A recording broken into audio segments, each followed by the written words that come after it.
Yeah. Malinaw ba paano mag-text siya? Bet, ang kwento na lang si Lola. At katahimikan po sa lahat at bigyan po pulay natin ang ating masaya.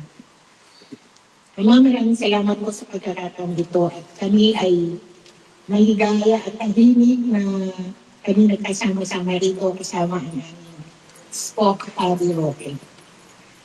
Kayo po ang pumagitna sa bawat at nagsasalita na magaganap upang magkaroon ng kaayusan. Sa iyong mga kamay, idinudulog po namin ang buong kagalakan at buong tapang at maging ang aming nating Pangulong Duterte ang mga tinataas namin sa iyo. Nawa ang iyong kapangyarihan, iyong nagustuhan siyang maganap. Kung ano man po ang kahihinat ng lasa, the Hague Netherlands. Bigyan niyo po kami ng patnubay, bigyan niyo po kami ng palakasan, upang hanggang sa huling laban ay maipagtanggol namin ang aming tatay Digong. Lahat na ito ay tinataas namin at sinasamo sa ngalan at makapangyarihang pangalan ni Kristo na aming Panginoon. Amen. Yes, thank you. Please remain standing for national anthem. Please, Kuya, can you please?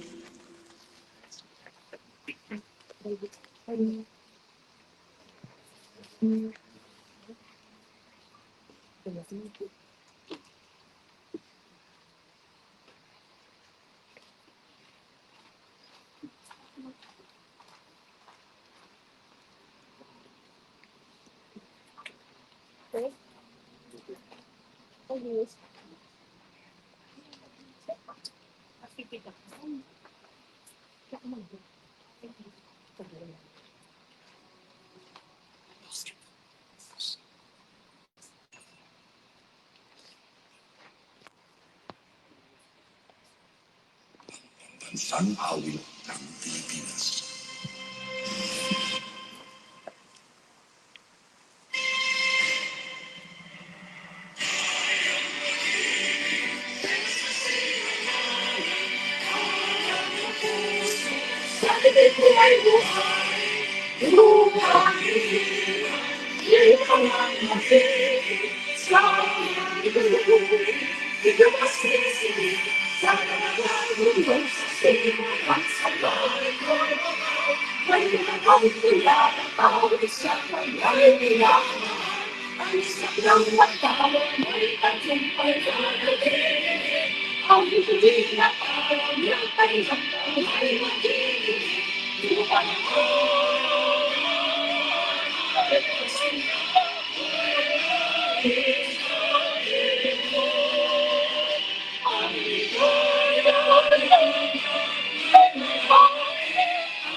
Okay, thank you. Ano po tayo po? And gusto kong itawagin ang presidente ng DTS Paris, which is Development and Diversity and Solidarity in France, para magbigay po ng opening remarks sa ating lahat. Please welcome, Pres. Pini Lauden.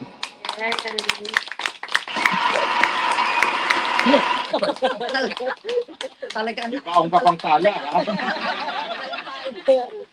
Hello daw. Good afternoon sa ating lahat. I would like to thank everyone who just today and pasensya na folks dahil mahirap paano ang ating venue kaya medyo kukunti lang tayo. And sa bawat supporter ng ni Tatay Digong ay pinapasalamatan namin kayo na hanggang ang laban natin ay hanggang sa dulo. Yes. Ang pagtitipon-tipon natin ngayon ay particularly is para kay Tatay Digong. Although the organization itself is not political, it's development and diversity and solidarity. However, ang organization nito ay nakikialias doon sa good governance. That's why nandito tayo para kay Tatay Digong dahil sa lahat ng naging presidente, si Tatay Digong lang. Na-experience natin at nakita natin na nagtataas lalong-lalo na sa OFWs. At pinapasalamatan natin si Spokes, si Marie Bukit, na hanggang sa dulo hanggang ngayon napatunayan natin na sinasamahan niya talaga si Tatay Digong. Kaya Spokes, pinapasalamatan din namin puso, hindi lamang sa mga supporters, lalong-lalo na sila. Kasi si Spokes talagang he also sacrificed because of the love of Tatay Digong for our country. Maraming salamat, Spokes. Thank you. And gusto ko lang po sanang recognize din ang presence po ng Makabayan Vlog all the way from London and family, sir. If you want to join them. And of course, Spokes, Harry Robin, thank you for coming. And sa katabi ni sir, si Edwin. Thank you po. So, hindi na ako magkatagal, no? And at MG, of course, all the way from Germany.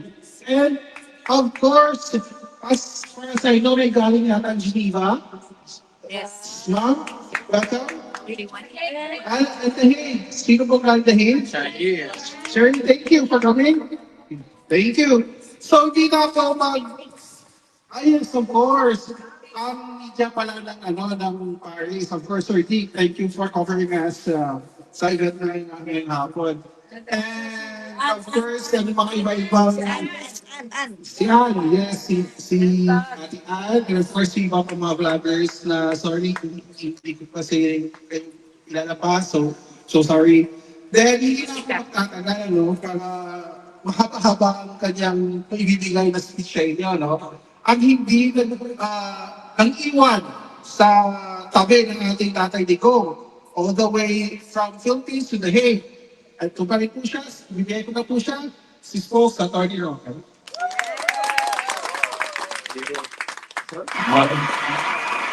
Ayan na, yung baon ko pang palpa. Ito po aking kansin. Aking sexy queen. Maya-maya ako niyo po yung mga macho dance. Kaya kailangan pigilan ang mga sarili, lalo ng mga kababae. Kanina po habang kami nawawala, sabi ko sa mga kasama ko, mukhang ibebenta na ako sa human trafficking meeting driver. Babae ko yung driver. At ang sabi ko, kawawa naman ako, mabibenta na naman ako dahil sa katawan ko. Kaya buti na lang po, nahanap namin kayo at pinabuksan ni Q ang aming video para kami mag-guide papunta rito. Akala ko talaga dadalhin ako sa Romania at sex trafficking. Anyway, maraming salamat kay Willie po sa ating pagpupulong. I am 1 year delayed. Sa totoo lang po, kasi nung naglunsad ang atbang ng maisog worldwide, dapat nakarating na ito dito. Ang totoo po niyan, pupunta muna ako Austria, tapos pupunta ng Paris, 1 day apart. Ang nangyari po, nasa airport na ako, bayad ko ng ticket ko, nag-check-in ako, sinabihan ako ng airline counter. Sir, kaka-expire lang po ng visa ninyo. So, hindi ako nakasakay din sa flight. Maguntay tayo. Kinapapasa naman, kinakakuha ko ng visa. Kaya lang, it was too late already. Tapos na yung events sa Eiffel Tower. Now, finally, yes. Hintay kami sa'yo sa Kaya I am 1 year delayed. Sorry po, it's exactly 1 year. It's July also, no, last year. Na dapat ako ilalabit. So I made it finally to Paris. Well, kasama ko po ngayon yung aking family here in Paris, si Edwin at si Ate Guy. Then, nandiyan po sila.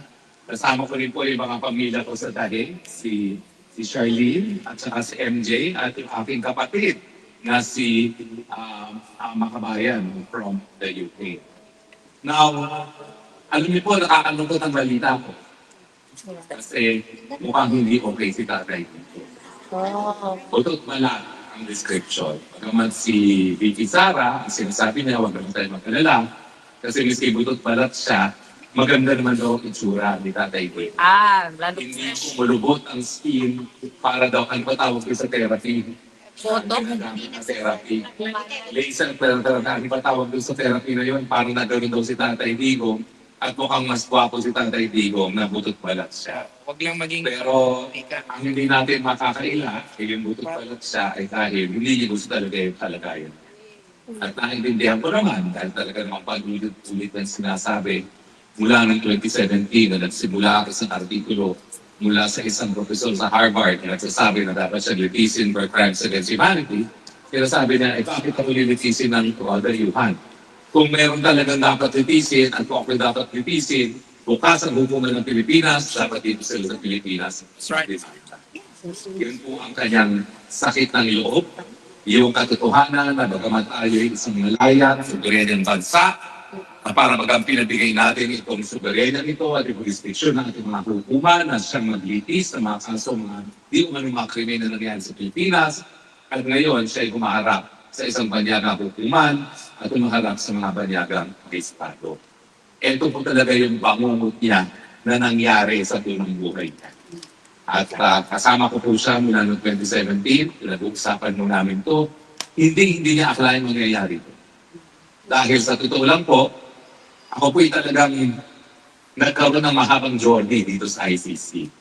Sa totoo po, ako po'y akademya ko sa UP, ako po talaga yung unang supporter ng ICC. Bakit? Kasi sinasabi ko, ang Pilipinas, teatro ng digmaan. Habang hindi natitigil ang digmaan sa Pilipinas, dapat meron sa hukuman, magpaparusa, lalo-lalo na doon sa gagawa ng mga war crimes. Yung mga krimen, paglabag sa international humanitarian law, kung walang lokal na hukuman na bukas at kayang litisin ang mga krimen ito. Ang inaalala namin pareho ni Tatay Digong, no? Yung panahon ng digmaan sa palig ng Pilipinas at Amerika. Maraming din nakakalit sa atin na ang kasaysayan na yan ay ang kauna-unang pagkakataon na lantarang nilabag ng mga Amerikano ang international humanitarian law dahil ang order na ibinigay ng mga Amerikano ay patayin ang lahat ng buhay, hindi lang tao, pati mga hayop. Yan po'y labag sa tinatawag na batas na umirap pag mayroong labanan, pero ang Pilipinas po, yan po ay naranasan natin noong Philippine-American War. Hindi nyo alam, pati waterboarding na kinatatakutan at kinasusuklaman. Unang-unang pinatupad po yan sa Pilipinas sa kamay ng mga Amerikano. At siyempre, ang pamilya ko po, ang lolo ko naputo ng paa sa pangalawang pandaigdigang digmaan. Ayun, kahit iis lang ang paa, nagkaroon pa ng 12 anak. At bukod pa doon, ganun pa ang anak sa labas na tao na 6. Sabi ko nga, lolo, paano yung nagagawa? Kasi yung paa mo. Hindi naman Anyway, hindi pala paano naging ayaw. Kaya si Ocho na. Sabi, hindi naman daw pa ang kailangan ikaw para medyo kinky ang thoughts mo. Pero sa panig naman po ng aking nanay, ako'y nakakalungkot po. Kaya ako'y supporter na dapat maparusahan yung lumalabag sa pandaigdigang digmaan ng mga batas ng hirap ng digmaan. Kasi lahat po ng kanakalihan sa panig ng aking nanay, lahat po umanaw sa death mark. Yeah. Kaya nga po, malungkot, ayan, mga kapwa bataan, kababayan ko sa bataan, kami lahat, na kami mga bataan, napakadami namin mga kamag-anak na umanaw dyan sa death march na yan. Kasi nagbabawal din ang batas ng hirap pamilya ka na. So yan po yung dahilan kung bakit ako talaga yung aktibo na nagsasabi na dapat ang Pilipinas maging member ng ICC. Pero ang intensyon natin, kapag mayroong kalumal-dumal na krimen, dapat maparusahan. Ang dapat maglitis, unang-una, yung mga hukom na lokal. Kapag hindi lang gumagana ang mga lokal na hukom, saka dapat pagkaroon ng hukuman na gagana para magbigay ng sagot. So bagamat ako po ay nasa gitna ng pag-iimyendo ng ICC at sa katunayan, matagumpay tayo ng panahon ni Nonoy Aquino na sumapi sa ICC, abay ako rin ang nagpunta sa ICC sa Assembly of State Parties sa New York at nagsabi na ito'y pagpapatuloy ng prosecutor yung pag-iimbestiga kay Tatay Digong samantalang bukas na bukas ng hukuman, mapipilitan ng Pilipinas bilang isa ang kaisa-isahan ng mga panahon na yun, estado na taga-ASEAN na kasapi ng Rome Statute na BBTO sa Rome Statute. Hindi po tumigil ang prosecutor Kaya nagkaroon ng desisyon at sinimporta ako ang desisyon ni Tatay Digong na bumitiw. Kasi yung dahilan kung bakit tayo naging kasapi ng ICC, gagalaw lang ang ICC kung walang lokal na hukuman na po pwedeng gumalaw. Kaya nga, si Tatay Digong, kampante. Dahil siya ay naging abogado, naging piskal, na dahil masigla ang ating lokal na hukuman, hindi magkakaroon ng jurisdiction ng ICC. Tingnan mo yun. Yan po ang bukas ng bibig ni Tatay Digong kapag siya nakipag-usap sa kanyang mga abogado na imposible na magkaroon ng jurisdiction ang ICC. At inaasahan naman natin na dahil malinaw ang provision ng ICC na bagamat ang pagiging miyembro ng ICC ay voluntaryo, dahil ito nga ay voluntaryo, ang kahit sinong estado na bibitiw po pwede rin. At bagamat nakasaad na mayroong katungkulan na makipag-cooperate o makipagtulungan sa hukuman, hindi naman forever ang obligasyon na makipag-cooperate sa hukuman. Dahil mayroong time frame na nakasaad sa Rome Statute mismo. Kailangan yung pagtutulungan yan sa loob ng 1 taon matapos ma-deposito ang instrument of withdrawal na tinatawag. At kailangan kung gagalaw ang hukuman, gumalaw ang hukuman sa loob ng 1 taon na bago pagtapos bumitiw ang isang bansa. Nagkaroon na po ng isang decision dyan. At ang sabi ng korte, dahil ang preliminary investigation na nagsimula sa loob ng 1 taon, po pwede na magpatuloy ang preliminary investigation maski bumitiw na yung bansang yon. Pero dahil kita Tatay Digong nagsimula sa 2nd taon na, pilit natin sinasabi na wala ng jurisdiction na dahil natulog sa pansitan ang prosecutor. Ang malungkot po, bagamat sa malinaw na lengguwahe ng Rome Statute at yung naging desisyon na ng korte sa isang kaso, itong gobyerno natin ang siyang kusang nag-surrender kay Tatay Digong. At ngayon, ang sagot ng prosecutor at ang mga biktima doon sa argumento natin na walang jurisdiction, bakit yung sinasabing walang jurisdiction? Ay pag-surrender ng Pilipinas ay pagkilala ng gobyerno ng Pilipinas na meron pang jurisdiction ng ICC. Ibig sabihin po, doble ang kawalangyaan ng Marcos administrasyon. Ikinidnap dahil hindi sinasunod ang Article 59 ng ICC Rome Statute at dapat hinarap muna siya sa lokal ng hukuman na magarantiya ang kanyang karapatang pantao at marespeto ang soberenya ng bansang Pilipinas, may doble na po ang pagkawalan niya.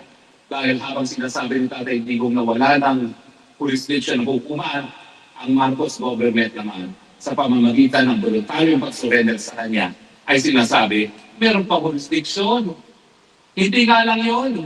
Dinagdagan pa ng asin ng sugat at sinabi, kami pa magbabayad sa pamasahe at lahat ng gastos ng mga testigo titindi dapat kita Tatay Digong bilang pagtutulungan sa ICC.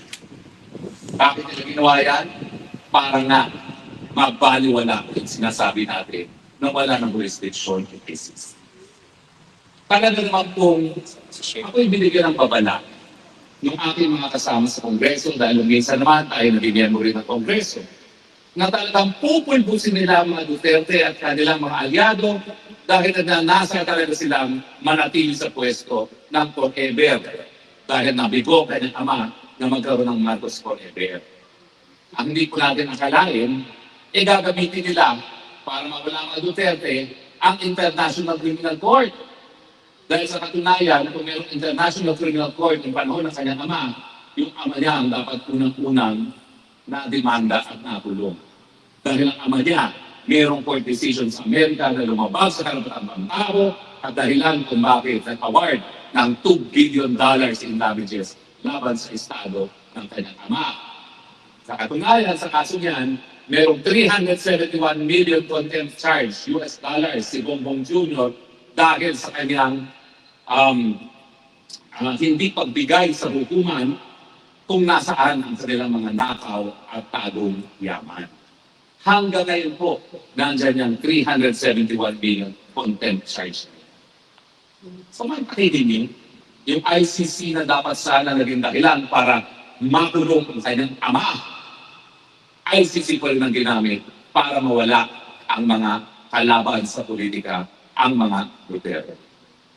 Di pa sapat na pinakulong si Tatay Digong, pinapa-impeach pa si Inday Sara Duterte, at ang malungkot, ako po at si Pastor Tibuloy, ang dalawang hindi Duterte na pinapakulong. Dahil lamang sabi po ay tapat ng aliado at taga-suporta ng mga Duterte. Pareho pa ang kasong sinampas sa amin ni Pastor Tibuloy. Kaya nga lang ako, ang sinasabi ko, neck mo, Marcos Jr. Come and get me if you can. Tom and Jerry.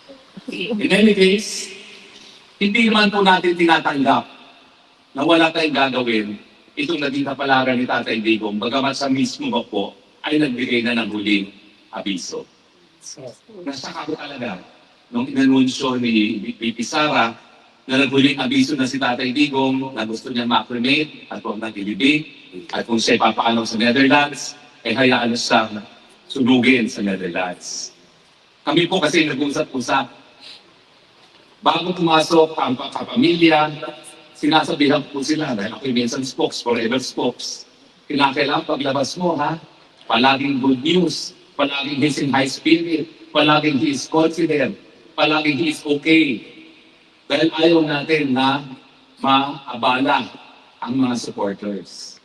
So nasak po ako nung dire-diretsong sinabi ni Bibi Sara, naghuling habilin ng tatay ko. At ang gusto niya, ma-cremate kung siya ipapanaw na dito sa Netherlands. Tingin ko naman hindi susunod si Inday Sara kasi matira talaga ulo niyan eh. Hindi ipapayag na sa gusto ni Tatay Digong.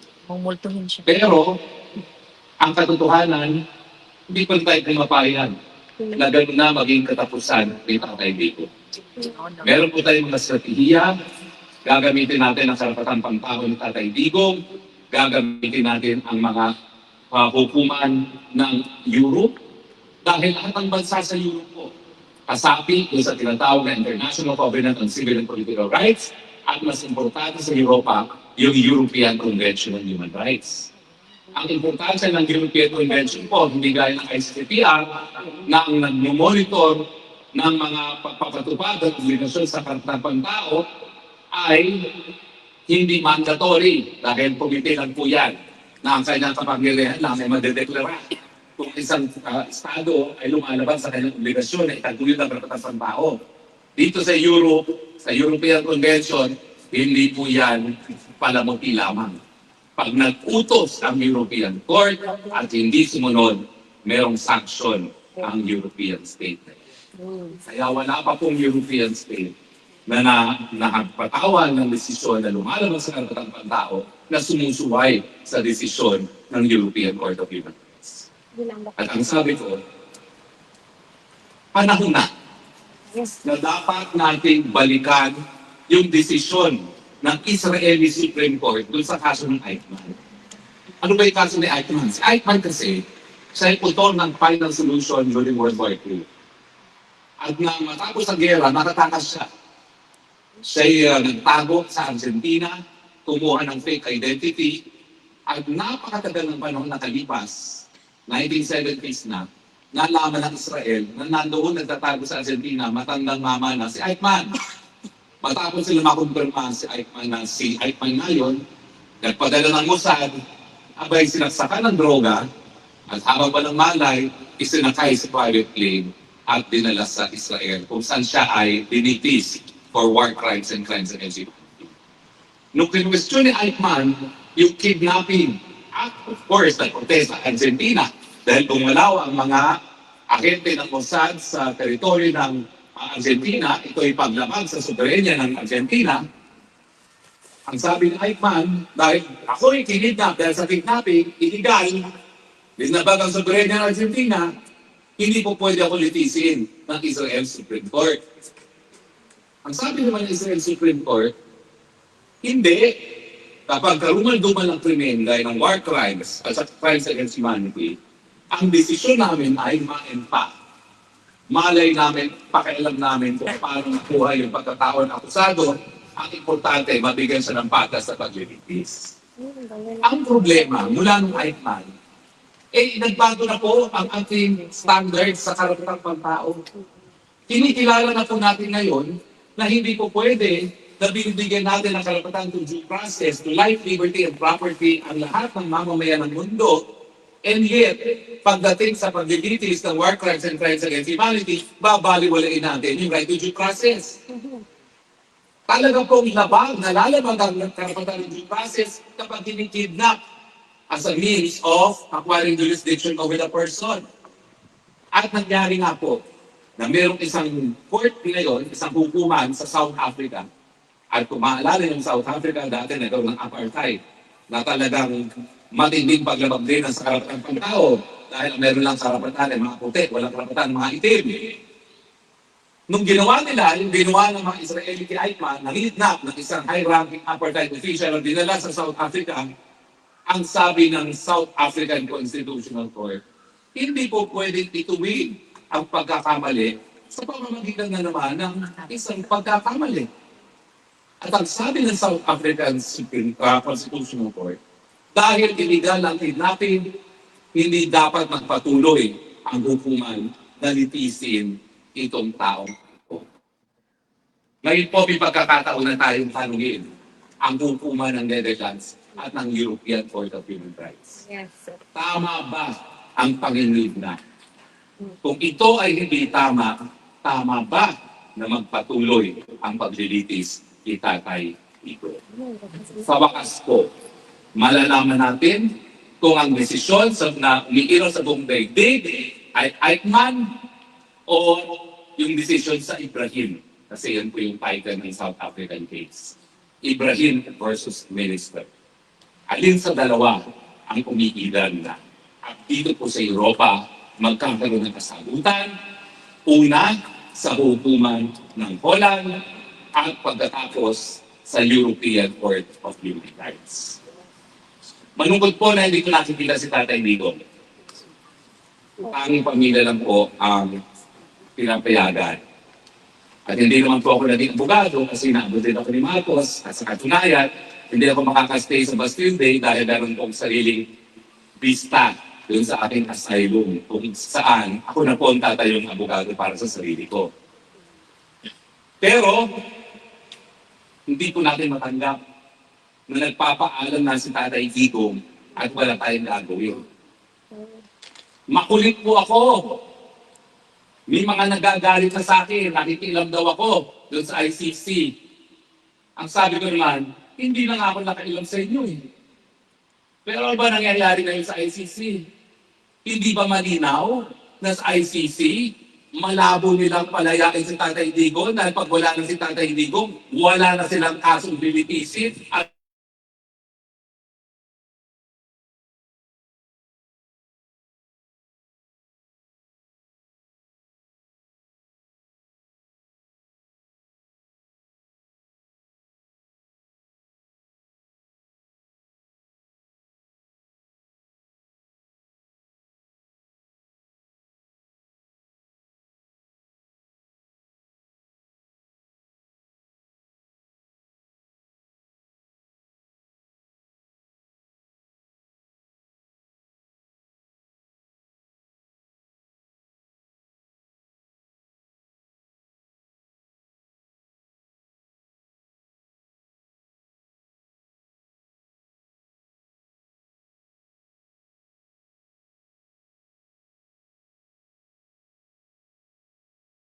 matayin sa war on drugs. And yet, ang UDG test, 43 cases lamang.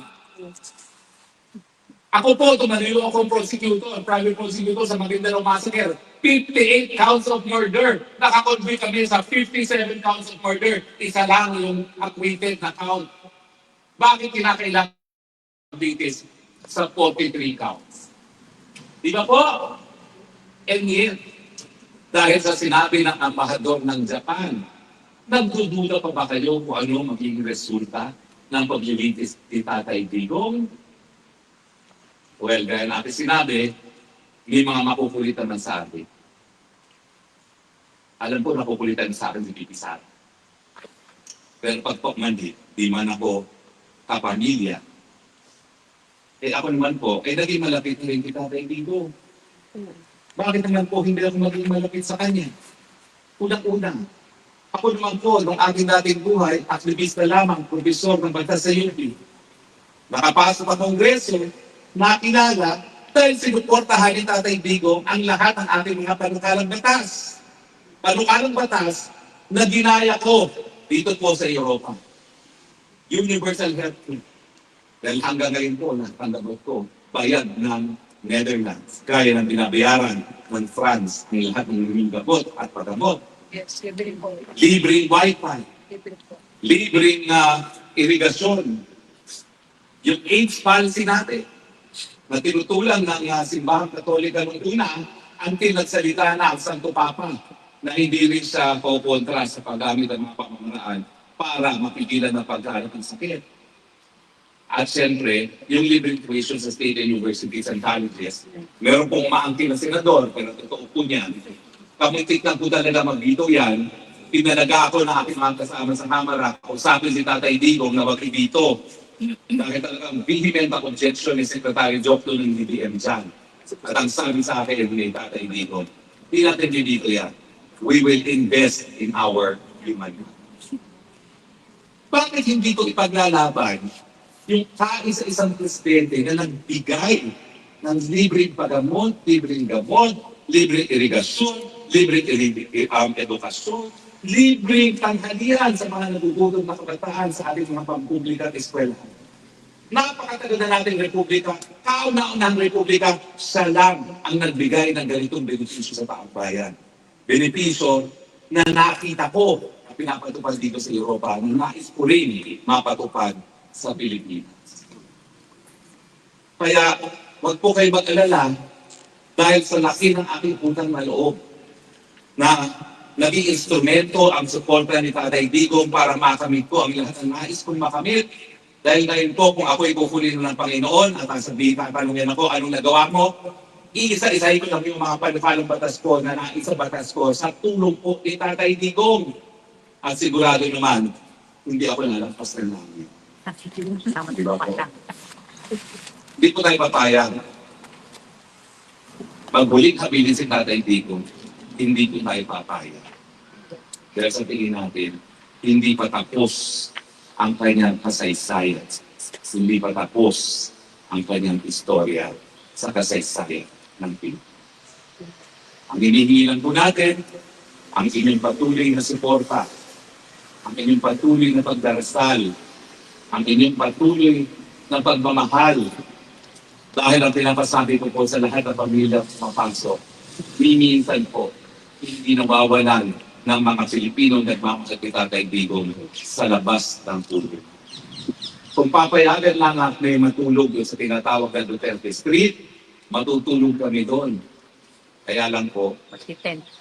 hindi pumapayag ang gobyerno ng Netherlands at natutulog din naman po si Tatay Digong. Oh. So, natutulog na rin kami sa mga bahay.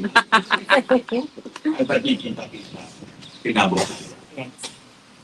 Napakalaki po ng papel ninyong mga Pilipino dito sa Europe. Dahil kayo po, alam nyo kung anong tunay na papel ng gobyerno. Yung mga aking naranasan bilang estudyante sa Britanya, yung libreng paggamot, libreng gamot, libreng paaral, libreng mga sustento sa mga magsasaka. Ngayon po, kinakalat ko na lahat ng mga subsidiya na binibigay ng Europa sa kanilang mga magsasaka. Dahil po, kopyahin ko naman po yun. At gagawin kong batas ko para makabalik sa Pilipinas sa Kongreso. Pero this time po, sisiguraduhin ko na yung staff ko, babaguhin yung ministry to department. Kasi loko-loko kong staff, napakatalino nun, habang nung kinopya ang Universal Healthcare ng NHS UK, pati ministry hindi pinalitan. At nung kami nag-dispose ng batas na yan, umitiyang hiya ako, palatang kopya. Kaya sabi ko, hindi ko pinagbabawal ang kopya ng legislation. Dahil you must copy and reproduce best practices worldwide. At nung nakisa batas nga po yung Universal Healthcare, binigyan tayo ng hugay ng WHO. Dahil ang gusto nila, lahat ng bansa sa daigdig, ipatupad ang Universal Health Law. Very good. Napakahaba na po ng sinasabi ko para na si Tatay Digong. Pero nais ko po rin magkaroon kayo ng pagkakataon na tayo mag-diskurso Dahil importante naman po talaga itong diskurso niyo. Pero nagpapasalamat po kami dito sa Winnie, sa buong DDS Europe at Paris. Dahil sa mga pagtitipon nito, napaparating natin talaga ang suporta kay Tatay Nico.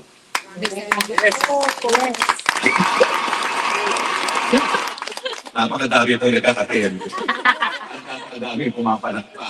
Promise ko, hindi namin nakakot yan. At wala akong bayad. Yun. Bayad yan mga papi. May bayad na kayo? So anyway, siguro po para tayo magkaroon ng konting diskurso, titigil na po ako talagang sa dyan kung madadala ko. Halata naman. Umigil na rin ang palspak. Tinawag mo kay spokes kung talagang hindi kayo titigil. Okay. Okay, sige po. Maraming salamat po. At muli, asahan niyo po, hindi pa tapos ang kasaysayan at istorya ni Tatay Digo.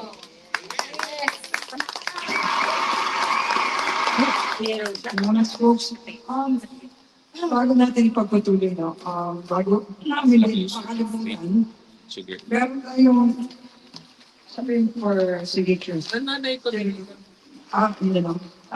Ako pa signature na lang. Ako wala pa. Yun. Sino